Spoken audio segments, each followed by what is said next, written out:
Jamie, we were supposed to record Friday. Did you know that? Yeah. I think I remember something about that. I'm gonna tell you what, you blowed up my whole day. I sat down, I did all this work and wrote all this out, and your you just like messed up my whole schedule. And I had all these other things I could have been doing. Wounds, wisdom, and the word. Wounds, wisdom, and the word. Now, here are your hosts, Jamie and Doug. Hello, and welcome to another episode of Wounds, Wisdom, and the Word. I am Jamie Shepherd, and this is my partner in crime, Mr. Doug Gregory. Hola. So today we are going to be talking to you fine people about how to talk to other fine people. In other words, how to have difficult conversations. I was kind of telling Doug earlier, I might be a bit of an expert on that because I have hard conversations with people almost on a daily basis. And it's interesting because sometimes people come to me. I do work with couples. So, I coach them a lot in how to talk to one another. But I also coach individuals in just how to talk to other people in their lives. Um, I think it's real easy to get caught up in too many details. So, with that being said, I'm going to hand it over to Doug. He's got some good content for us today. Yeah, and thank you, Jamie. One of the reasons why I think this is such a valid thing is a lot of times there's a lot of stress and anxiety people are stuck in just because they're avoiding this conversation. I see it all the time, ministry as Yes. well, where like one good conversation would take care of the that situation. Um, and there's a book I want to recommend to you besides the Bible. I'd always recommend that book to you, but um, this book is several authors, but Kelly Patterson, Robert McMillan, Al Switzler, but it's called Crucial Conversations. And there's a couple different editions, get the third edition, but it's all about how to have a crucial, what they're called a crucial conversation is when stakes are high, emotions are run high.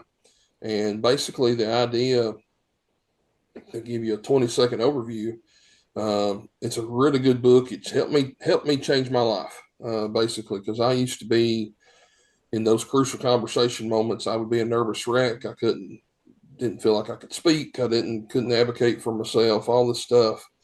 And it helped me learn how to. Um, but the idea is when you're having a crucial conversation, um, you have to maintain something called psychological safety. And psychological safety is if you think about uh, a pond or uh, a body of water, it has to have water running into it for that body of water to exist. And when we're having a conversation, me and Jamie are having a conversation, if she feels safe in the conversation, she doesn't feel attacked, she doesn't feel, ignored, all these other things, then she will continue to communicate. We can go back and forth and we can talk about some hard things. Um, but if I go about this the wrong way and put her on the defensive, and she'll either shut down and quit saying anything, or she'll just go into attack mode, and now she's not listening, right? The moment psychological safety is lost, then um, you're not communicating anymore.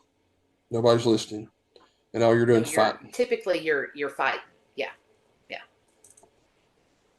Yeah, that moment. If you're married, you've had that moment where you're like, I thought we were talking about a pair of socks on the floor, and then we're not talking about a pair of socks on the floor. Mm-mm, No. mm-mm. Now Somebody you're rung a talking bell, and about I don't know who it all. was. Yeah, yeah, and you're talking about all of the things that you and she and everybody else has done wrong over the past 10 years, 20 years, 50 years. And you're Right. like, but it's just about the socks on the floor. Yeah. It's like the old joke about the guy goes to the counselor and says, "Doc, my wife every time she gets mad, she gets historical." And he's like, you mean hysterical? He's like, no, historical. She brings up every bad thing I've ever done.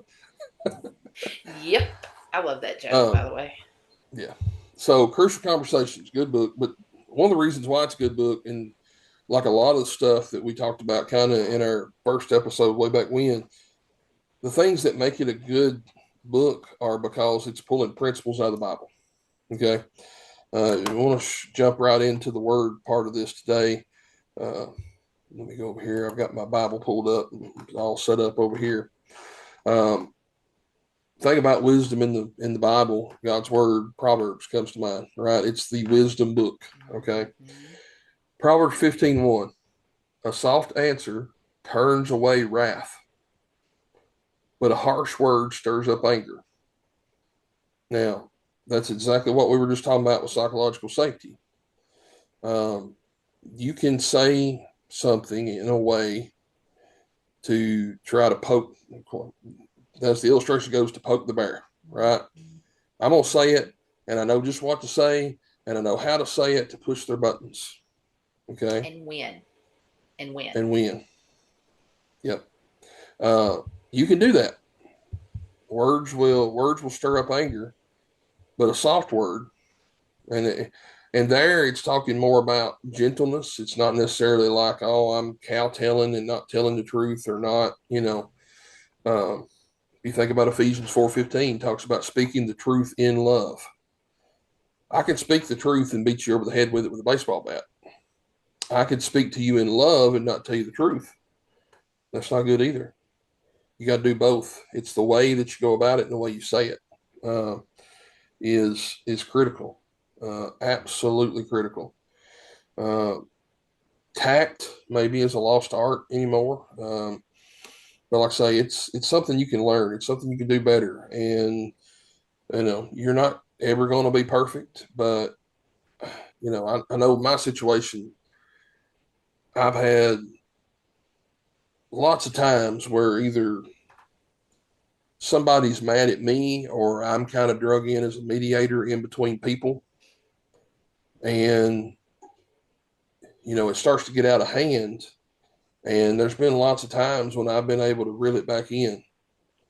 And it's not a superpower, but, sometimes people look at you like it's a superpower.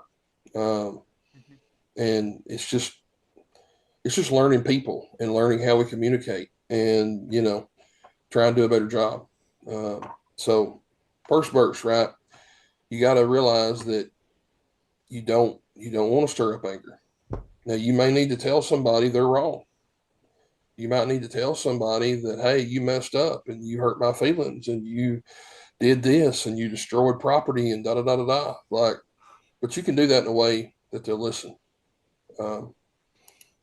Our next one is, and this one's kind of a more lengthy passage, but this is Paul, Acts 17. Paul is in the first century equivalency of a layover. He's waiting on some people, and he's on Mars Hill in Athens, hanging out, and he's looking around in this city, and there's idols everywhere, false gods everywhere, and he kind of trips over one that says "to the unknown God." And I imagine Paul looking at that going, bet. Yeah, right. But Acts 17, we're going to start in verse 22 and we'll go down to verse 31.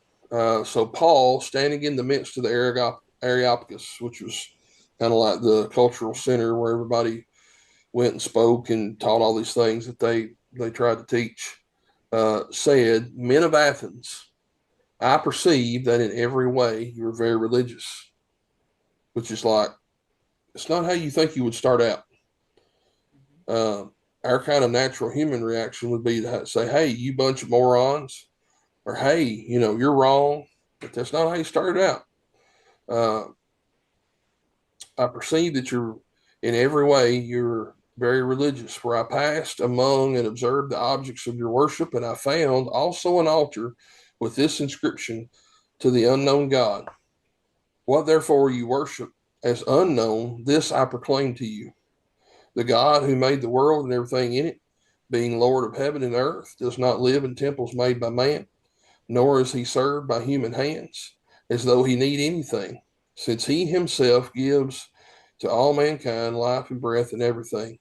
And he made from one man every nation of mankind to live on all the face of the earth, having determined allotted periods and boundaries of their dwelling place, that they should seek God and perhaps feel their way towards him and find him.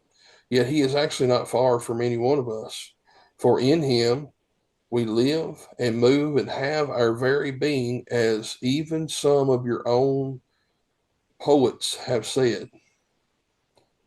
For we indeed are his offspring. Being then God's offspring, we ought not to think that the divine being is like gold or silver or stone, an image formed by the art and imagination of man. The times of ignorance God overlooked, but now commands all people everywhere to repent, because he has fixed a day on which he will judge the world in righteousness by a man whom he has appointed. And of this he has given assurance to all by raising him from the dead. So Paul just stood in the middle of one of the most pagan places in all the world at the time, and told them that they're wrong.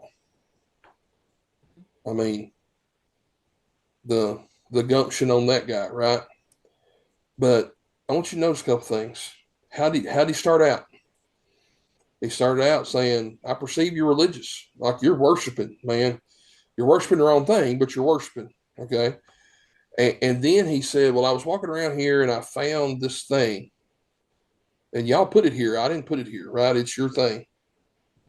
And then you notice he doesn't quote Hebrew scripture to them. He doesn't quote Old Testament law. He doesn't quote a bunch of things. What did he quote to them? Their own poets. You see, what was Paul doing?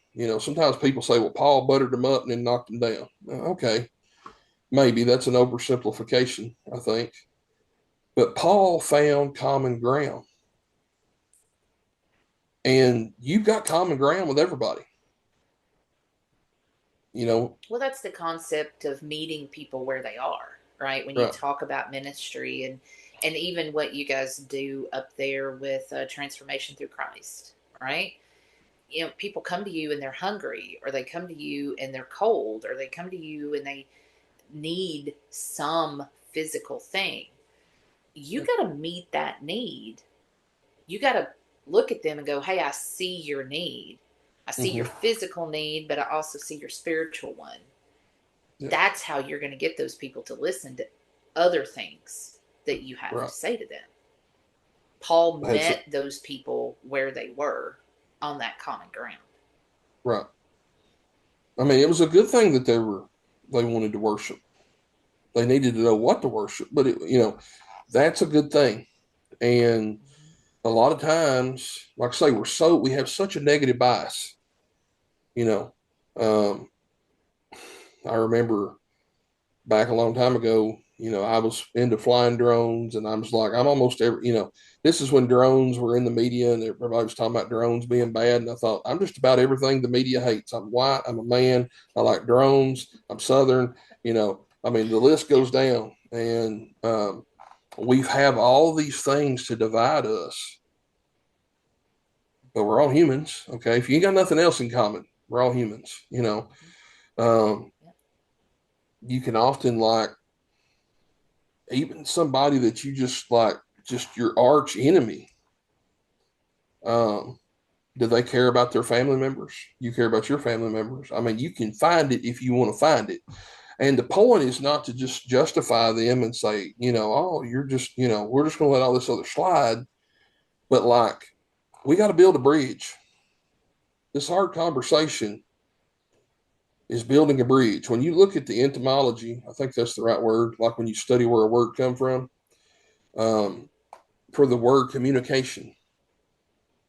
What's the first root part of communication? Common. The word communication means to make an idea common in my mind, in your mind. I'm going to take this idea that I have and I'm going to make it common. And if I'm going to get this idea out of my head into your head, I got to build a bridge. And a lot of times, a good place to start building bridges is with common interests. Um, and yeah, point out something good first. Like, don't just drop a hammer. I mean, you don't like people like that. Um, Well, the idea is when you look for that common ground, even if it is something as small as, hey, we're both human, we're both sucking air. Look at there, look at that. We're equals here, right? We're on the same footing. When you do that, you humanize that other person. In other words, you're bringing into your own focus their humanity. And if mhm, you can identify with their humanity, your humanity, okay, it's really easy to operate from there.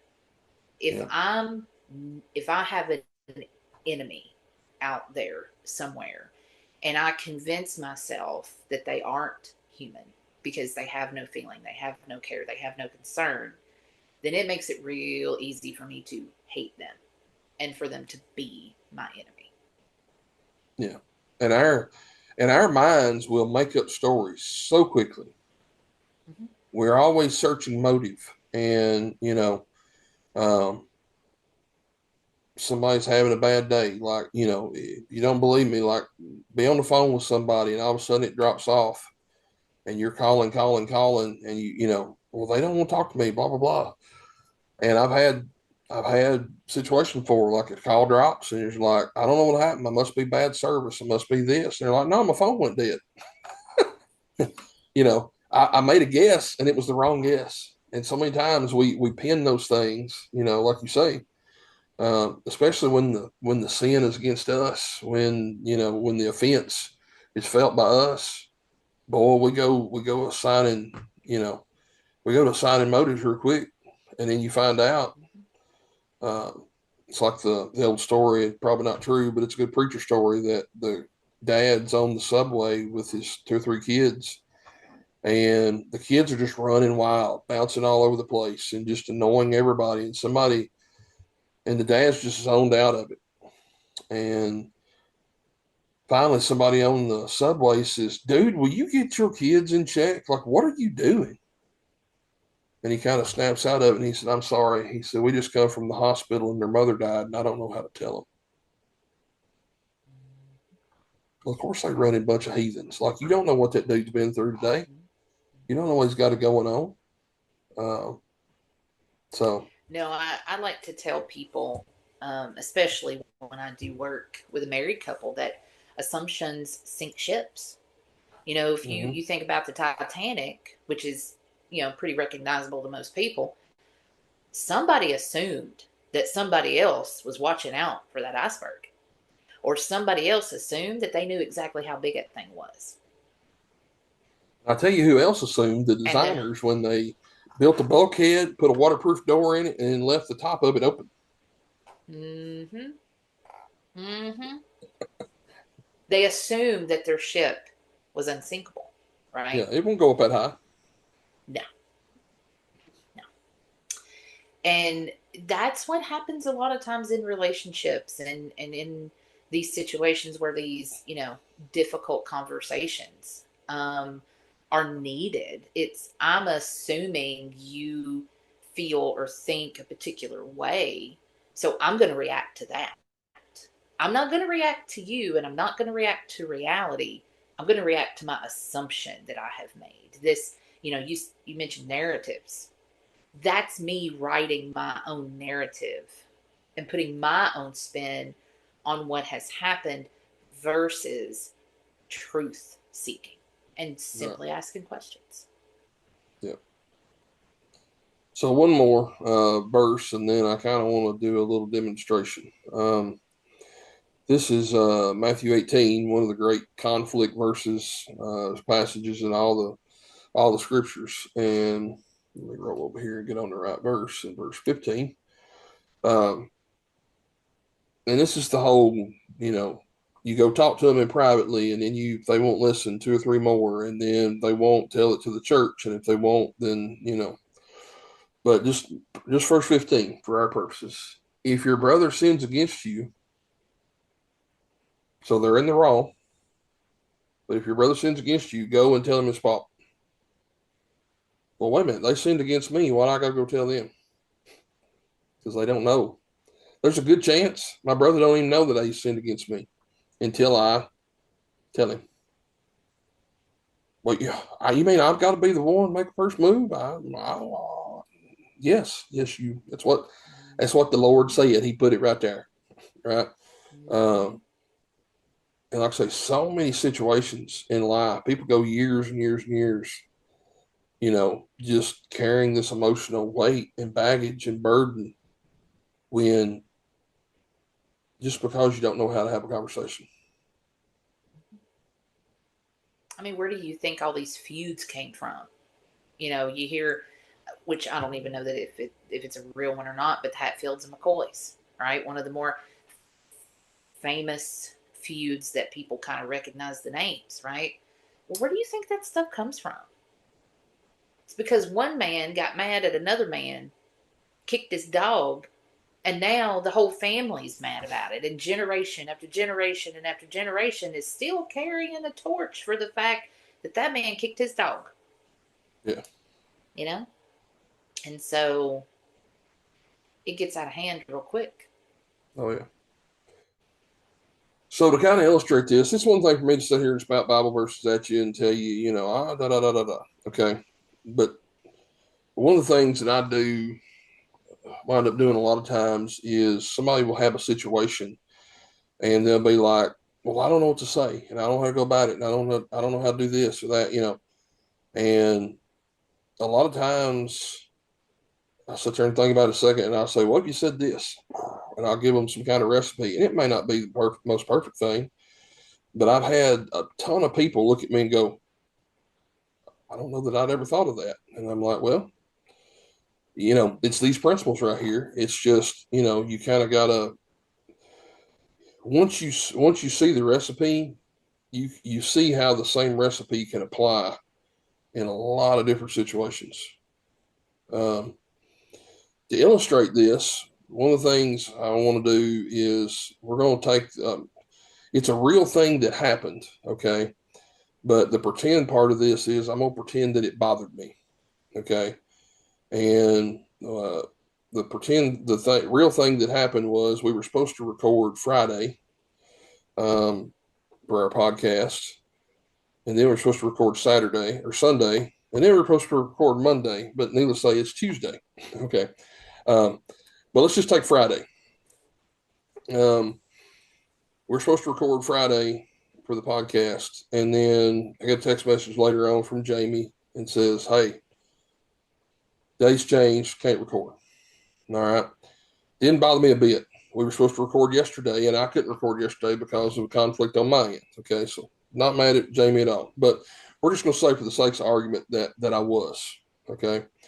I'm going to have a conversation about this problem that I have, right? I'm the one that feels the problem. It's my problem.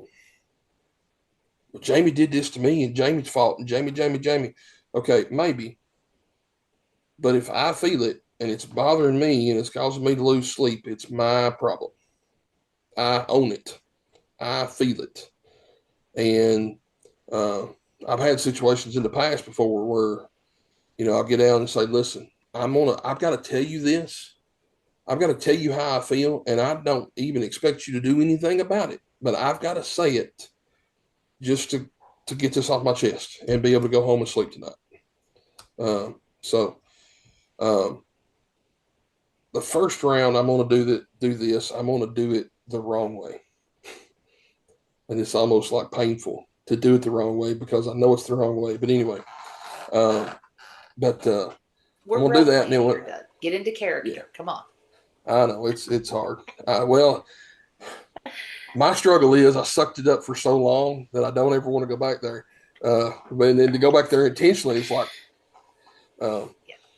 But anyway, so when we get done, I'm going to ask Jamie like how she feels, and she knows it's fake, but I guarantee you she's going to feel a reaction in her body because of this. So it'd be like, Jamie, we're supposed to record Friday. Did you know that? Yeah. I think I remember something about that. Well, I'm going to tell you what, you blowed up my whole day. Like I sat down, I did all this work and wrote all this out, and, your you just like messed up my whole schedule. And I had all these other things I could have been doing. And, you've had to reschedule on me a bunch. And, just every time we make this plan, you wind up changing and canceling. I'm going to stop right there. How do you feel, Jamie? Like I'm the problem. Attacked is maybe another word that could be used. Mm-hmm. What is the word I used over and over and over again? You. You is a dirty word. It's not a 4-letter Yeah, word. It's a 3-letter word. But in a crucial conversation, if you want to put somebody on the defensive quicker than anything, say the word you. You may have walked in the house before and your spouse look at you and kind of stare and go, you. And you're like, what I do. I just walked in the house. Like, my gosh, what's wrong? Because that word carries with it the idea that I have something against you and you failed and you did wrong and you. And even though what I said factually was correct, there's been a lot of times that we've planned and Jamie's had to cancel, mainly because Jamie's schedule is way more busy than mine is. But I always joke with people that are getting married. You will learn that you can be right in the wrong tone. Yeah. If you're married any length of time, tell me I'm wrong, right? I dare you. So you is a dangerous word. Now, let me back up. Let me try this again. Um, Jamie, do you know we were supposed to record Friday? Yeah, I remember actually being the one to suggest that, I think. Yeah. Tell me about your Friday. I know you see a lot of clients that day. Like how'd your Friday go? Not good, actually. Kind of when the train just went completely off the tracks around lunchtime, and I was supposed to wrap up around 11:30, and ended up not wrapping up till about 3:30, and the day just got away from me. Yeah. So in your line of work, when people have problems, usually those problems don't fit into nice little boxes, do they? Not always. Not always. I know you're busy and I know like you help people and you have a heart to help people. And I love that. I love that about, what you do and just your personality, your character. I wish I had got a heads up a little sooner. I prepared and I'd set aside time and I was, doing some things. And I know you're busy. I know, that you couldn't help it.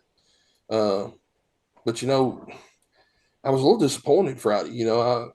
We had to take a couple of weeks off and I think this podcast is important. And I know that you know the value of it because I remember the first time we even talked about doing a podcast and your eyes kind of lit up like that's been on my list to do forever. And we both understand how important it is. Now, stop right there. Have I said the same thing? Technically, you messed my day up by not recording on Friday. Yes, I have. But Jamie, how do you feel?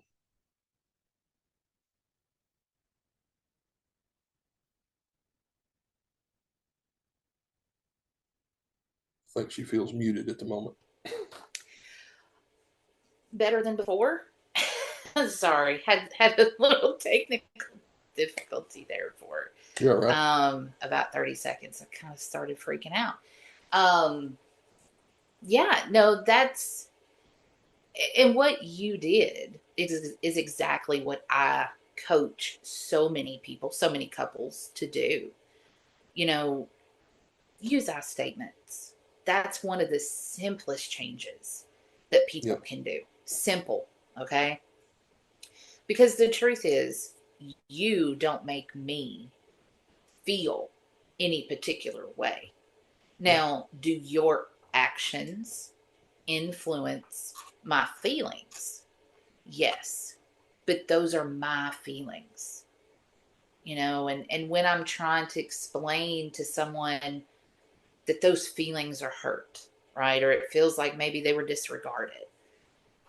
The way that I should say that is not, you made me feel this way when you did this thing. It's, hey, when you did blank, I felt blank. Yeah. Right? When this happened, Mm-hmm. I felt, and like when that actually happened for real, I thought, bless her heart. another, another, another day in the counseling world, shot to pieces again. But that's one of the reasons why I started and asked you about how your Friday went, because there's more to the story than just, well, screw Doug, we're not going to do the podcast. That may be what I think. I mean, I didn't think in that scenario, but I'm saying if I'm telling myself a story, the story very likely is going to revolve around, well, they don't care about me, or they don't this, or they don't that, or blah, blah, blah. And not the case at all. Um, so sometimes you start out with like, tell me about Friday. And you might, I started out saying, do you remember that we're supposed to record Friday? Because I'm just trying to intro into the segment. But like, I probably in a real life situation, if I'm really bothered by Friday, I'm not even going to start there. Be like, hey, Jamie, how are you?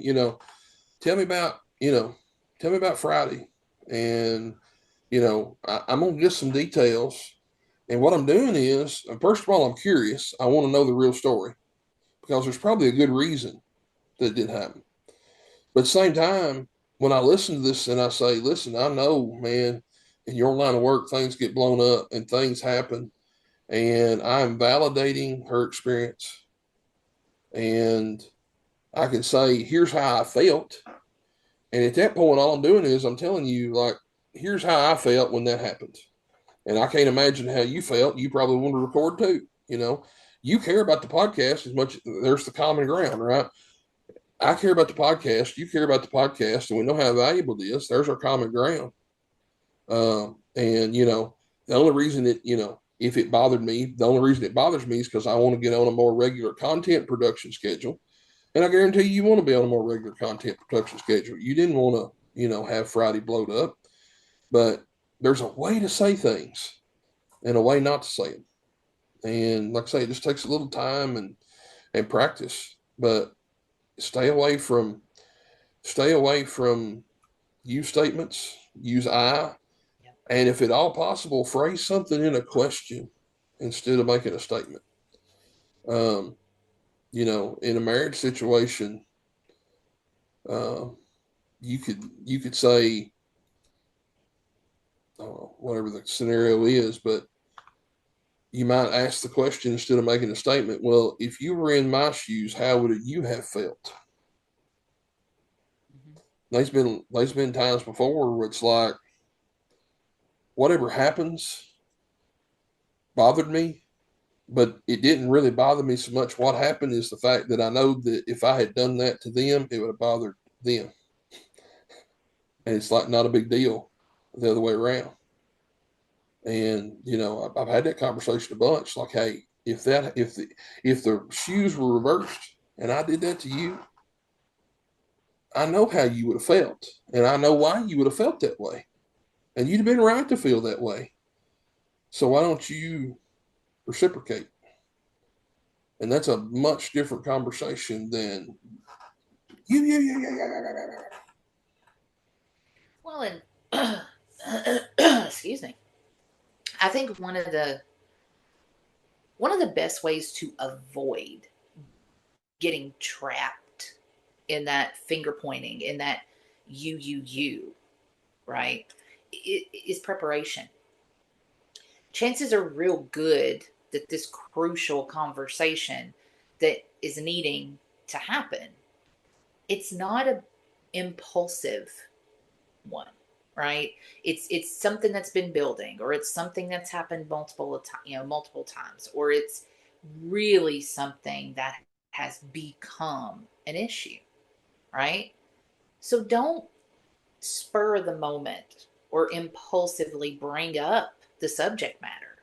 Like prepare yourself mentally and emotionally, because you may hear some things in that conversation that you don't necessarily like.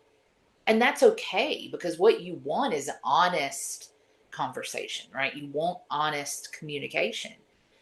And honesty doesn't always feel good, right? The truth hurts sometimes. And so just being prepared for not only saying the hard things, but hearing the hard things, Well, and you one of the know? things too, you got to turn loose of you got to, so many times we walk around and we're trying to control the outcome. I can't control Yep. anybody else. And so the best that I can do in any given situation is seek to be heard and understood. You know, I had a situation one time where I can't say a whole lot of it, but basically it was a situation where I was asking for something. Something was going to be offered, and I was asking for more than what was offered. And I said, okay, here's the thing. I'm going to ask for this. I feel like here's reasons why I deserve this. But I will tell you, I'm not going to die on this hill.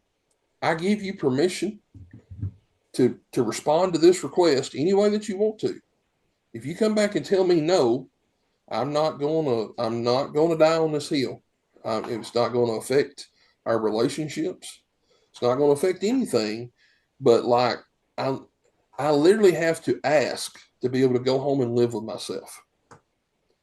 So like the only thing that I wanted out of that situation was to be able to speak my request.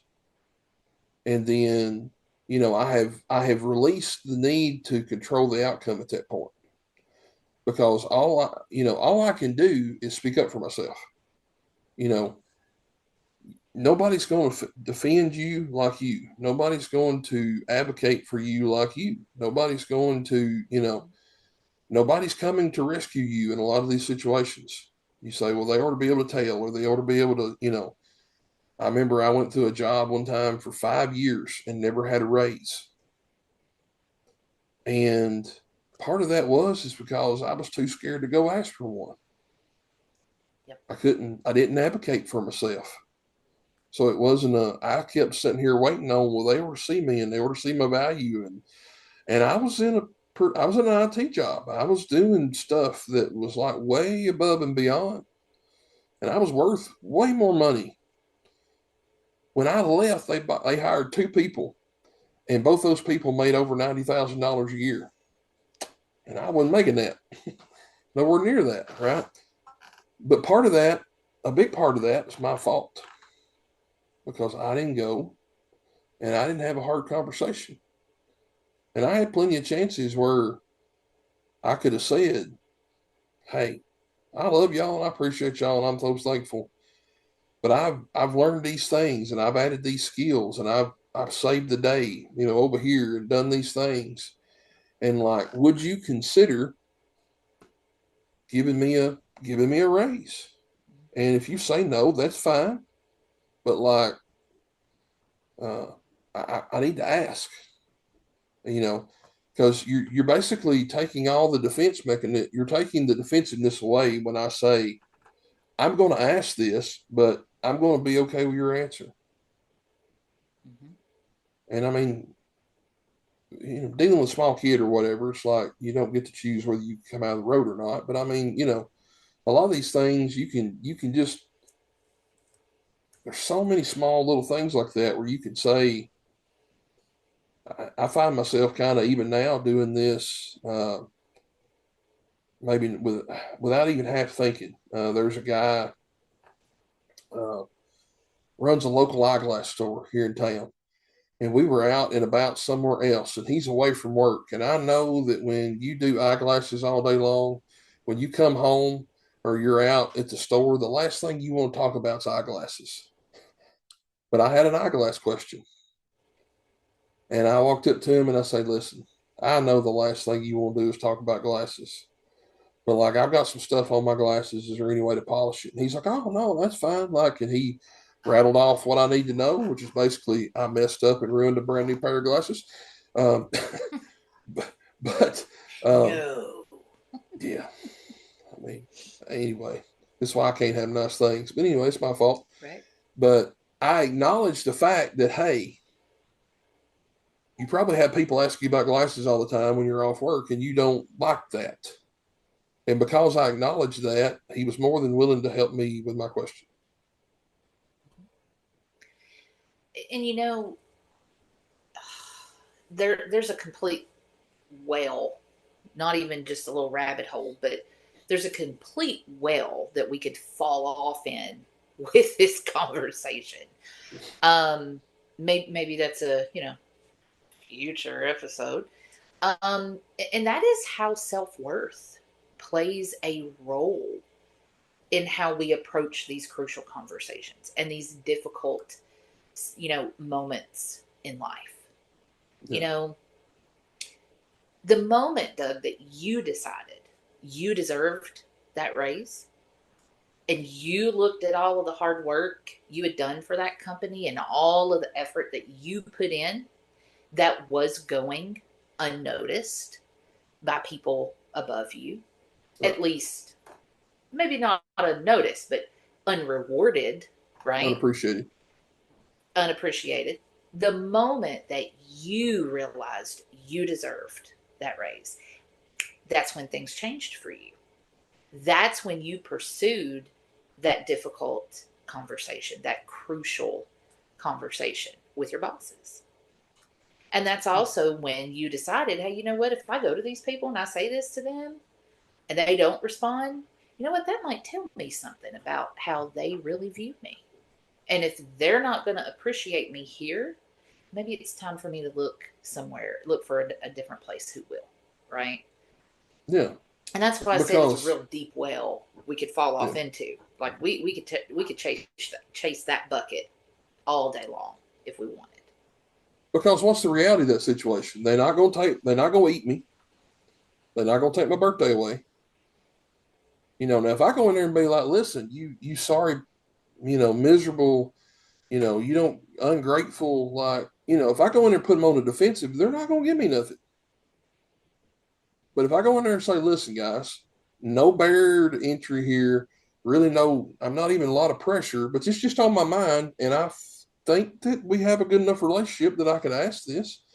And if you say no, that's fine. But like, hey, I want to ask. You know, you don't get it, you don't ask. Because nobody's going to advocate for you like you. Yep, It's not. exactly. And there was a And a those long who time in my sit life I couldn't around, advocate for me. Go ahead. yeah. Sorry. I was just going to say, there's a lot of people who sit around waiting for someone else to see them, waiting for someone else to advocate matter Yeah. instead. Yeah, you broke up just a little bit there, but yeah, you're talking about there's a lot of people sitting around waiting for somebody to advocate for them, and even I would say Oh maybe yeah, more than anywhere in a marriage relationship. amen. Oh, they ought to see, Truth. they ought to know, they ought to, order. Nope, they're not Because mind a lot of readers. times they're not mind readers, and a lot of times they're sitting over there thinking the same thing about you. That's the funniest part. Like when those people end up on this couch in my office, I'm internally laughing so hard. Yes, because this is what happens, right? Yeah, Um, and they figure out sometimes, wow, what I'm needing from her, she actually needs from me. yeah, And what I need from him, he actually needs from me. What? yeah. I No. So, remember yeah. early on several situations where you don't know how to communicate early on when you're married, and Mm-hmm.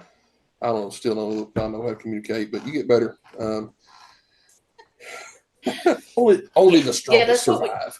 that's what we tell ourselves, that But gets better. you get in the middle of the situation, you get down the end, it's kind of like all of a sudden there's a blow up, and it's like, well, I didn't want to be here. Well, I didn't want to be here either. Well, I thought you want to be here. Well, I thought you want to be here. It's like, why couldn't we have this conversation 4 hours ago or yesterday or 3 weeks ago? Like when we were trying to decide, like, well, I thought you wanted to. Well, I thought you wanted to. You know, it's a whole lot of thinking, not a whole lot of communicating. No.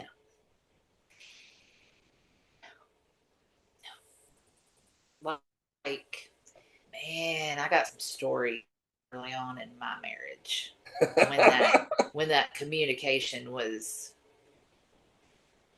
yeah. Poor. I ended up with a car, Doug. I ended up with a car that I absolutely freaking hated. You're laughing because you know that story. Because we've been friends long enough. You've probably heard that story for like 40 different times. And yeah, I mean, I ended up with a car that I hated and really was hoping somebody would steal and drive off a cliff. Because very early in our marriage, I didn't know how to speak up. Yeah. And, if my husband were sitting on this couch right now, he would look at me and go, "Are you still not over that?" And I'd be like, "Nope," which is a total lie. Believe me, I have moved well beyond that car. Yeah. It's a joke. I mean, it is now a joke.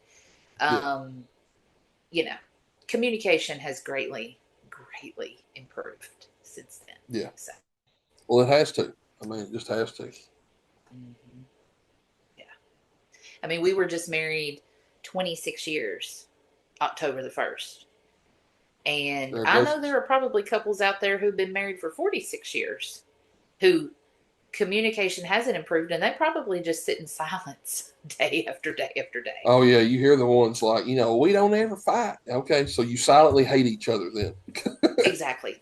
Okay. So basically, you live separate lives in different houses, and yeah. So I won't name names, but I know of an older couple where the when the wife made the husband mad, the husband wouldn't talk to the wife for 2 or 3 days, just stonewall, cut them off, and then finally, whenever they got ready to break the cycle, they would get their wife up at like 3 o'clock in the morning and ask her to cook eggs or whatever, and like make them do this weird, just dumb thing. But and after that, they were fine. They'd go back to normal, like nothing ever happened. But like there was an unhealthy pattern of 3 a.m. egg cooking. Breakfast. It's just like, get out of bed, and make me some eggs. Well, I mean, my papa and Meemaw, he would always joke about how if he made my Meemaw real good and mad, he'd get a real good pan of biscuits out of it. Because she's in there just, smacking that dough, like showing it who's boss. And he'd always make that joke, and he'd say it, and he would just sit in it and just chuckle and laugh. And my Meemaw might cut her eyes around at him. Yeah. So it happens. Yeah. It happens. It's funny. But anyway, we hope that's helpful. I don't know. You got anything else that you want to add, Jamie? I don't think so. I'll say this: if anybody has questions or would love some more information about, tips, tricks, whatever, even if it's a specific subject that maybe you'd like to have some input on, from Doug or myself or both of us, we've got that email address set up. Send it in. Yeah, and that might be a good thing if you've got a specific situation. Okay. Absolutely. I mean, leave the names out. Don't give me anything you want to reveal. But you could ask, how would you deal with that? And we could, I'll bring it out cold turkey on the episode, and kind of get a reaction. Yeah. I mean, you and I have talked about doing a Q&A, and I think we've about got enough episodes out that might be, something we talk about in the near future. So, would love to start seeing some input on that if anybody's got anything. But, we'll announce that well in advance, as far as, hey, this is when it's going to happen, and please send Yeah. in questions or comments or whatever. But the need for communication does not go away in any relationship in your life. Any. So that's probably my final thought. Yep. And if you're still here, just some exciting news coming up, but we've got a whole new podcast set up so that we're not sitting here through the internet going, you know. So we're looking forward to that. Unstable connection, low bandwidth. Satan hates you. Yeah, he's doing everything he can to stop this. Just FYI. But looking forward to having some guests and, continue this on. So until next time, God bless you. Try to use the word and a little wisdom to help heal your wounds. Absolutely. See you. Bye. Peace.